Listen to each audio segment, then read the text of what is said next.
St Kagwa Bushenyi High School niyo singira ikikopo cya volleyball yaboje mu rugo kubanza bwa nyuma yo kusinga yaburemba na bwoba bushatu arusha kandi yo St Elizabeth singwiri cyabico mu rugo amujanje gukuratine bwa nyuma yo kusinga yashima High School no bwoba bushatu arusha mu finals. Chamate Secondary School yagarurize cya Woodball habwa bojo hamwe na Nabish kandi timwe tangarize buri umwe ne yamahunje Secondary School Kurgametom yetabera mu mpakezo mu rwayo gwo kubanza kandi kasingure ikikopo cya Chesa habwa Bish rero iyo kibingo Girls singwire cyo mpira gwa bicha bari hansi y'imyaka 10 nayo mu rwo kubanza rero hinda SS nayo yatwari cyabojo mu rwo kubanza. Congratulations Chamate, this is your day. Please go home and celebrate with the rest of the students. St Joseph's Vocational School mbarare singwire bya volleyball masheruka Girls yasingure cya futsal hamwe na beach volleyball ndare school yagarurize cya handball yaboje mu rwayo gwa mukaga gukuratine kandi Kibasi High School yagarurize cya netball mu rwa kashatu gukuratine. Those are the champions? No, the silver medalists. Silver medalists. Yes, the runners up. And then the champions.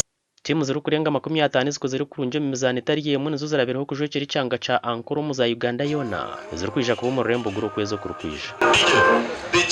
When the chairperson was giving his speech, he said we have seen Chankita Chamate Secondary School tukozireje mnonga tube twine teams mushanjo tube twine volleyball twine handball twine netball twine football twine na woodball omuryezo twa performing aje mnonga itema unje Secondary School twine kushimirwa kuhango mnonga agura ngo participatingire omuzano gwa chess for the first time kandi kwizire twaterana teams ezenze mu manywa champions cyo kureberaho uka Mary Hill twatera Bwera Nyangi twatera Shema Girls twatera Kibura Girls so abana bitu kambwenu batwesinise nkamungisho ya Secondary School twatwaza n'umuzano gwitu gwa semi finals zo twazana Mary Hill kandi twatera 3 sets ari 2 tukaza finals ayitwazana St Elizabeth ubwo twaruzinga finals kunga twoza mid na PRS kuza finals kana abana bayero kumutindo bw'amana bazanaje